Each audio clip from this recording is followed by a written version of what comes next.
छत्रपती संभाजीनगरमध्ये बच्चू कडू यांच्या प्रहारचा भव्य मोर्चा जो आहे तो सुरू झालेला आहे।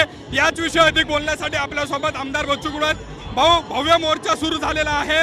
4 वाजेपर्यंतचा अल्टिमेटम तुम्ही महायुतीच्या नेत्यांना दिला होता, आता 4 वाजता काय भूमिका असणार आहे? पुढे विभागीय आयुक्तावर जाहीर करणार आहोत। विभागीय आयुक्तामध्ये सभा आहे आणि तिथं आम्ही जाहीर करणार आहोत।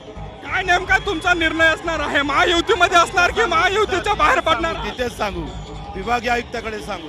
मोठ्या प्रमाणात अपंग, कष्टकरी, शेतकरी, शेतमजूर या मोर्चामध्ये सहभागी झालेले आहे। रस्ते जाम झालेले आहे, कसं पाहता या गर्दीकडे? रेकॉर्ड ब्रेक मोर्चा आहे। संभाजीनगरातला हा सगळ्यात रेकॉर्ड ब्रेक मोर्चा आहे आणि हा कष्टकऱ्यांचा आहे, शेतकऱ्याचा आहे, मजुराचा आहे। एका झेंड्याचा नाही तर हा अजेंडा आहे, विचारानं घेऊन जाणारा मोर्चा आहे। मोठ्या प्रमाणात तुम्ही जे आहे ते आता तिसरी आघाडी बांधताय, तिसरी आघाडी उभी करणार असल्याचं सांगताय। कशा प्रकारे याची पुढची वाटचाल असणार आहे? पहिली आघाडी आमची, तिसरी वगैरे नाही। हम ज्या शुरू होंगा ते पहिली आघाडी आम्ही विचाराची आणि मुद्द्याची करतो आहे। नक्कीच आता जर पाहिलं तर पहिली आघाडी आम्ही निर्माण करणार आहे अशी माहिती जी आहे ती बच्चू कडू यांनी दिली आहे। व्हिडिओ जर्नलिस्ट संतोष स्वामी, अनिरुद्ध दवाडे, झी मीडिया, संभाजीनगर।